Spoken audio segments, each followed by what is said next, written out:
everybody to Funky Star TV. Good morning, good afternoon, and good evening.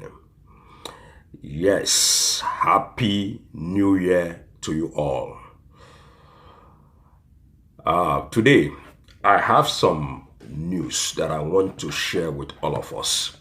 And I think you might be interested in listening to this kind of news. But this news concerns our president, Bola Ahmed Tinubu, on one particular world record.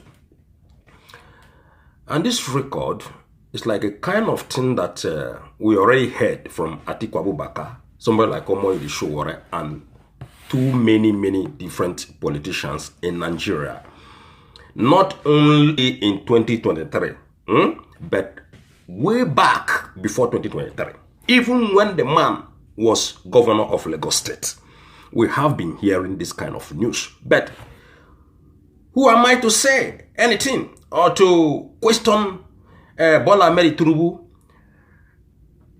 You know, a lot of people have already made this claim against the president before. And at the end of the day, Atiku even went to America and went to the court in Nigeria because of this particular news that we are going to jump into right now concerning corruption of Mr. President Bola Ahmed Tinubu. But this time around, it's not even coming from Nigerian people. This is coming from an international community, if I'm not mistaken. Okay? But it is what it is, ladies and gentlemen. Atiku fought Bola Ahmed Tinubu because of this, but he was unable to succeed. Remember, Atiku claimed that Bola Ahmed Tinubu is a corrupt individual. Omoyele Sowore a long time already exposed this man when be Bola Ahmed Tinubu. Not only Omoyele Sowore, both people from APC and PDP. Okay? You can see today a lot of men and women who are into PDP far back in the days. They are now in APC. Right? So, that is politics for you. But this thing sometimes, I don't know. The election is over, and I wonder why these people are bringing in this kind of news today. Before the election, we didn't see this group of people called the OCCRP.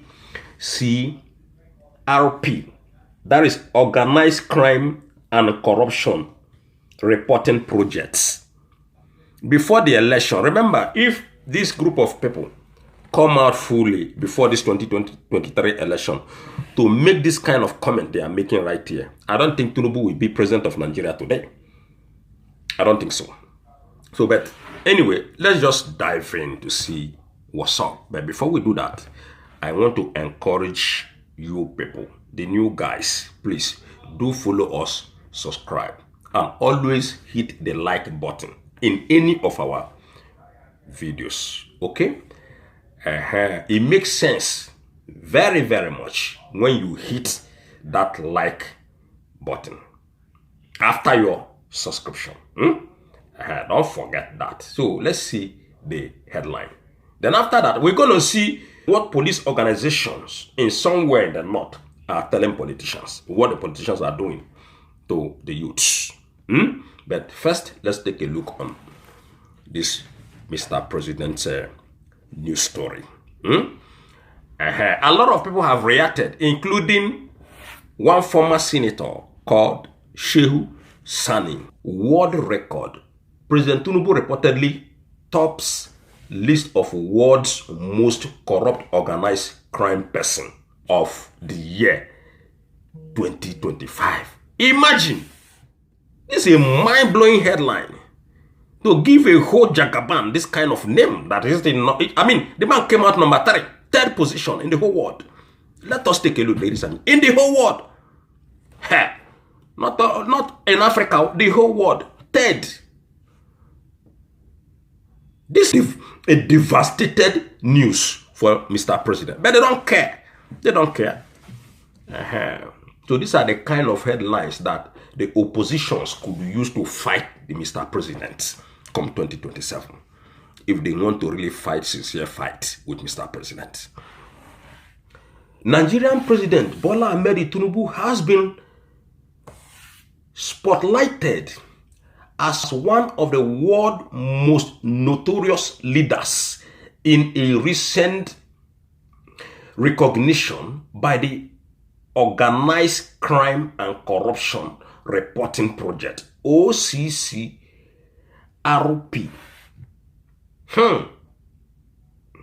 This dubious accolade comes as part of the group's initiative to encourage public nominations of individuals who have significantly contributed to criminal enterprises and exacerbated poverty nationwide. The OCCRP, which brings together investigative journalists and anti-corruption advocates, conducted a vote among its participants,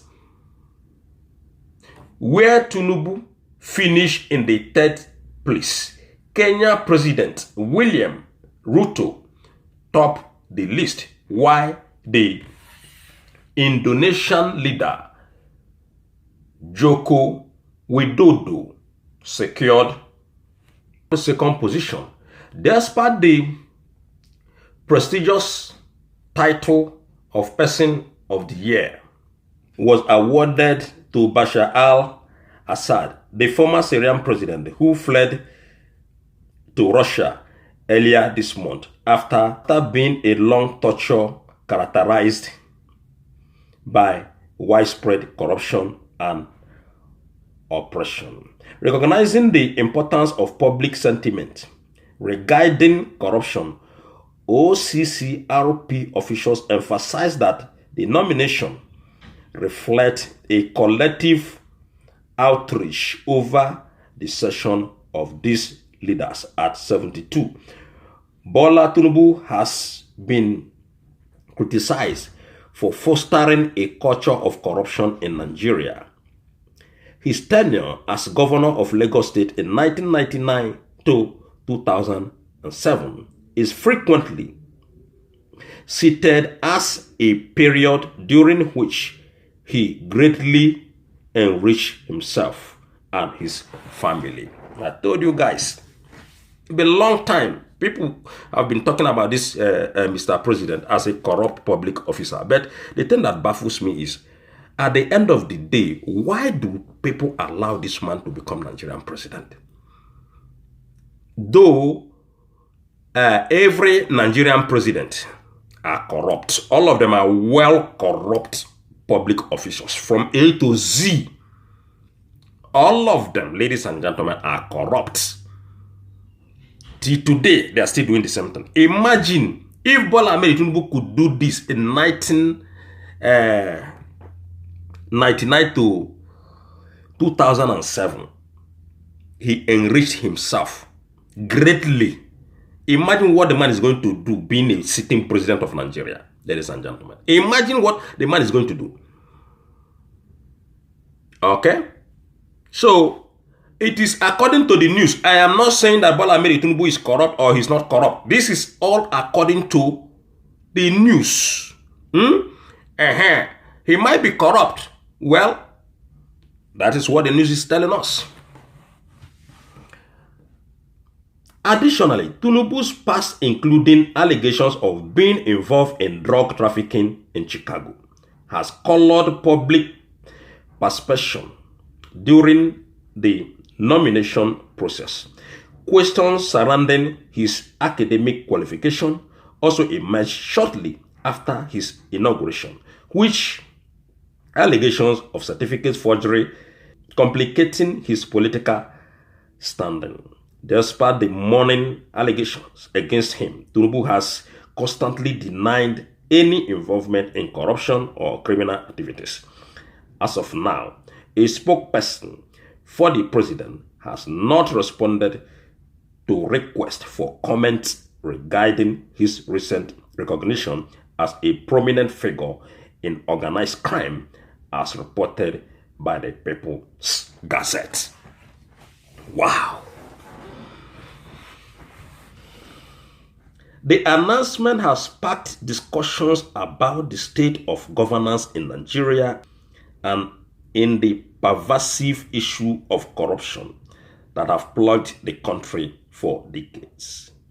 Tinubu's presidency, marked by concerns over transparency and accountability, will likely continue to be scrutinized as critics call for urgent reform to combat corruption and restore public trust in leadership.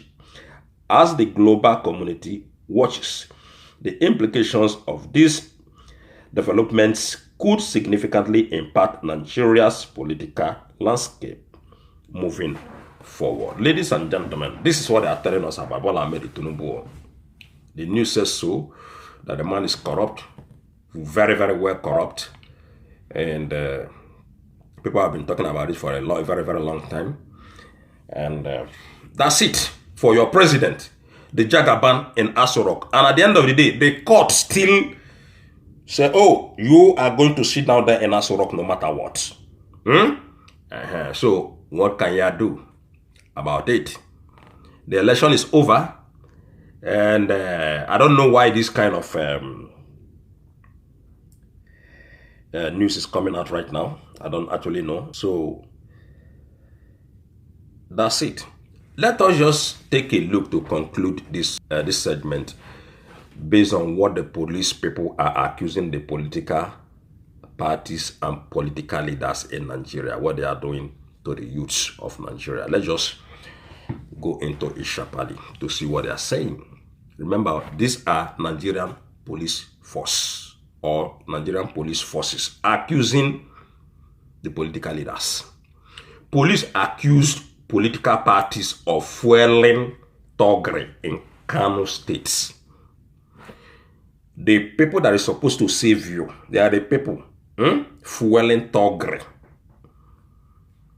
They are the people causing mayhem. They are the people causing troubles.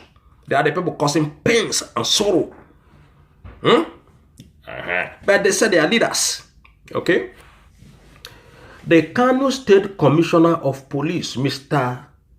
Salman Dago, yesterday accused political parties of orchestrating thuggery and killings in the state. Imagine, your leader, they are the people orchestrating the thuggery and killings.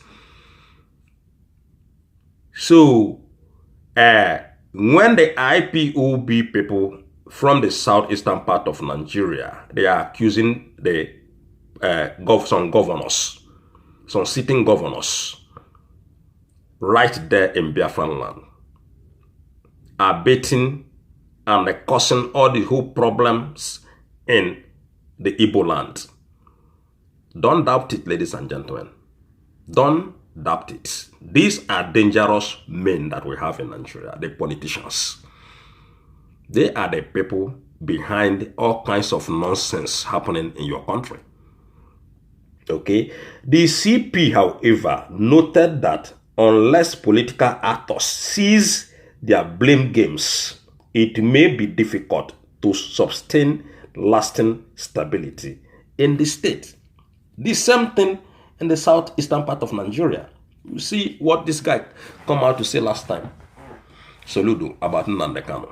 So these people, ladies and gentlemen, Mr. Garba made these remarks during the end of year press briefing at the Bumpia Command Headquarters in response to a question about the security threat posed by thugs and other related criminals in Kano. According to him, the police strategic measures to address political thuggery include both kinetic and non-kinetic approaches. He said the CP emphasized that the police are not relenting in their effort to deploy maximum force to arrest, detain, to prosecute suspected political thugs. He expressed concern, however, that while the command arrests, prosecute, and send the thugs to jail, they often find their way out of prison and continue to disrupt the relative peace in the state. You got it. The story continues, ladies and gentlemen. So I think at least we have the best part of the story. And the best part is that it is the political leaders who are involved in all the things that is happening in Nigeria. You see, when they arrest the thugs, the police said, they often find their way to get out from prison because of their political connections. Tell me how all these things are going to come to an end. Because when Mr. A have done his own, they rescue him from prison, and then Mr. B said, no, I'm going to continue this thing. They're going to rescue me. So it's like that. It is going to be difficult for all these things to end in Nigeria. And that is what is called, quote unquote, politics. It's all about politics. It is all about survivor. They are survivor. They are survivor. They can get what they want anytime, any day. Again, that is politics. Thank you very much. Don't forget to subscribe, and also don't forget to continue to tune in to Funky Star TV. Anytime, any day, anywhere. Happy New Year. Enjoy. One love.